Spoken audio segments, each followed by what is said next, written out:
I don't want to talk about inzoi too much. Did you guys really have to do this? Inzoi is here, and she's definitely not queer. That I know. Have you tried same-sex marriage yet? There's no social interaction for it yet. My bad, was that too soon? Inzoi has taken the life sim genre by a storm. And since I'm known for being brutally honest, today I'm giving you the good, the bad, and the ugly. What is that? But before we get started, a disclaimer. I'm holding this game to the same standards as I do The Sims because they're both games that are made by billion-dollar corporations. So please, dear goddess, do not be upset that I'm not just giving you sunshine and rainbows in this video. There's gonna be positive, there's gonna be negative. If you only want to see the positive, go watch one of the inzoi influencers' YouTube videos.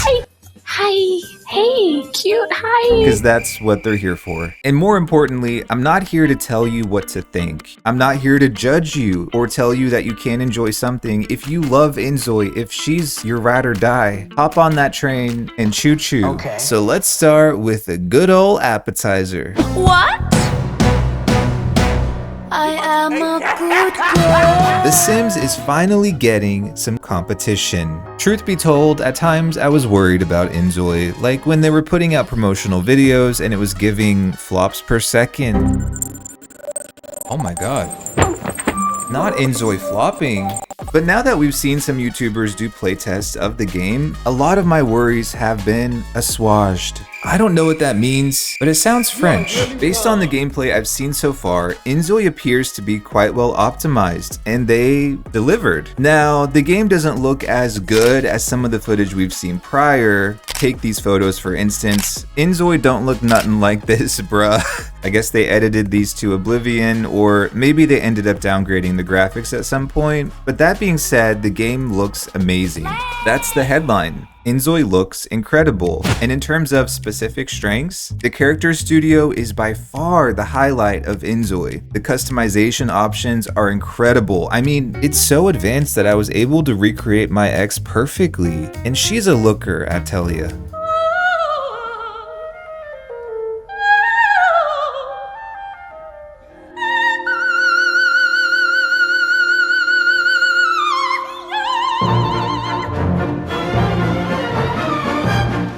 This is actually my take on Picasso's 1938 bust of a woman. Okay. However, if I could give one critique about the character creator, respectfully inzoi, this ass slider doesn't even come close to giving what it needs to have gave.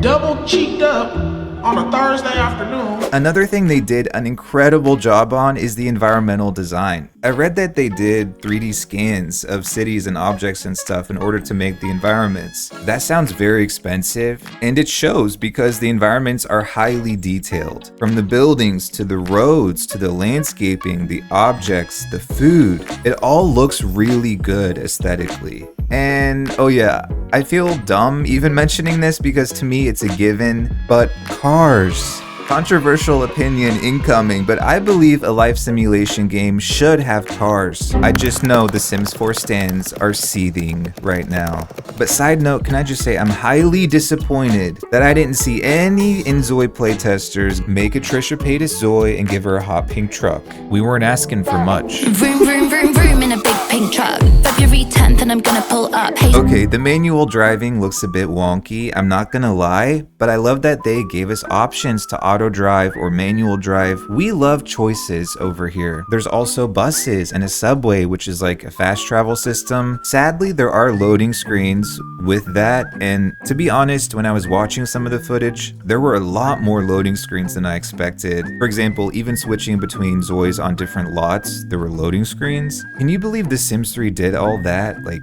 15 years ago? She really was that girl. Overall, the game appears to have a very solid foundation. And look, I know some people don't like to compare this game to The Sims, but what else is there to compare it to? So I have to say, compared to the Sims 4 base game, inzoi's base is far superior. Now sure, it still needs a lot of work if it truly wants to compete with The Sims. So far, it's got the attention of Simmers who want to spend all day creating second-rate Insta models models and taking cute aesthetic photos. But as I tell myself every time I look in the mirror, there's more to life than aesthetics. Yes, that was a self-shade. So the inzoi team has a lot more work to do to prove that this game can have longevity within this genre.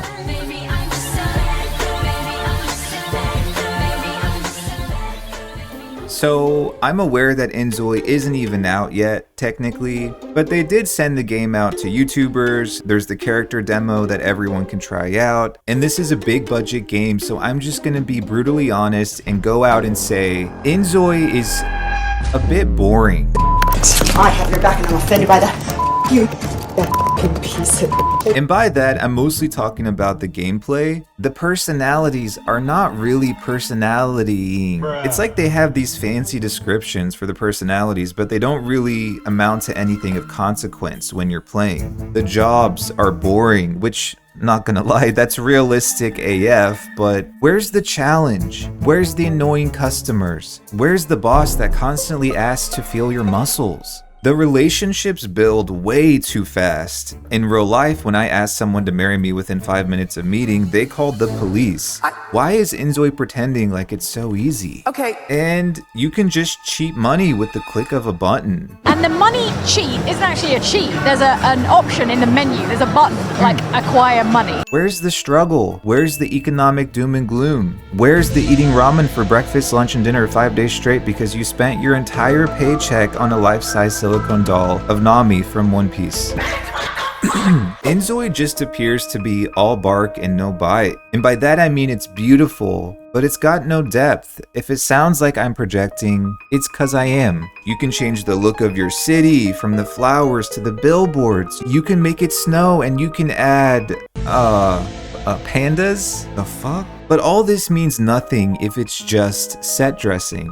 As far as I can tell, there's no autonomous interaction between zois. You can barely even manage multiple zois at the same time, and all the YouTubers I watched really struggled to do just that. And although you can have a family in inzoi, with the way the game works currently, you can't really manage a family. Sure, you can take cute family photos together, but family gameplay doesn't really exist. And this reminds me of a big problem I have with this game, and that's how childish it is. When the game's rating was announced, I sort of figured this would be an issue because it actually has a lower rating than The Sims 4. To prove my point, The Sims 4 has a GRAC 15 rating. This is the rating system that South Korea uses. Anyway, Sims 4 is GRAC 15 and inzoi is GRAC 12. And in a recent interview, the lead producer himself actually said the game is made for ages 12 and up. So that's their target audience. To be honest, it shows. I don't know if people realize this, but you can't even try for a baby unless your zois are married. That's not family values or kid friendly, that's dystopian, bruh. Hello, Did you guys hear that? I swear to God, he just said, blessed be the fruit. Question to the inzoi devs, did you guys have to take it this far? Really? Because already the zois never get nude and there are cutscenes when they try for a baby, so there's no simulated shagging anyway. So forgive me for saying this, but the game feels really sterile. And for a game that's marketing itself as an ultra-realistic life sim, it appears to be missing a lot of realism.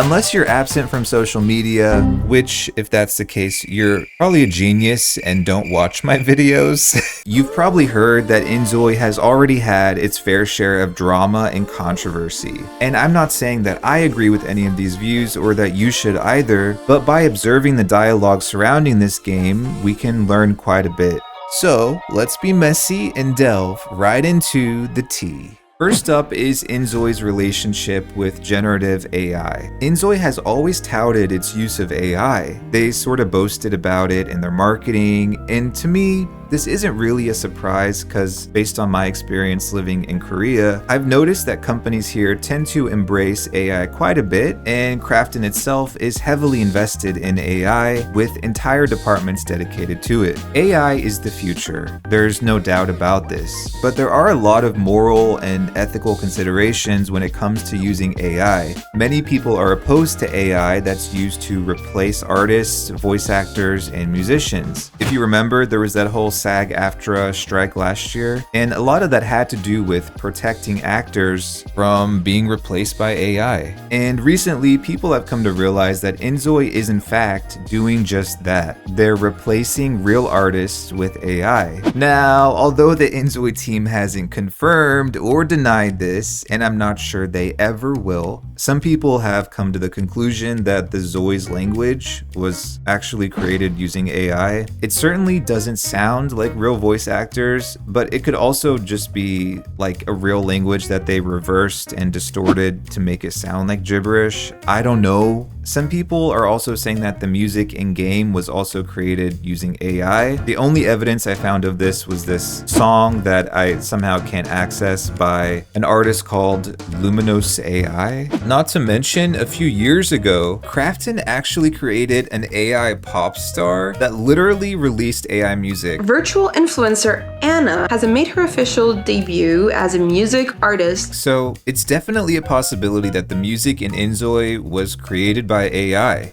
But if you're interested in learning more about Krafton's use of AI, check out Jennifer Roll's video where she takes an in-depth look at this. The link is in the description. But even more concerning is the game's use of generative AI to create in-game art and textures. Based on my observations and the observations of others, when using the game's built-in AI tools, it is possible to create images that bear a striking resemblance to copyrighted work, Disney and Nintendo characters being some examples.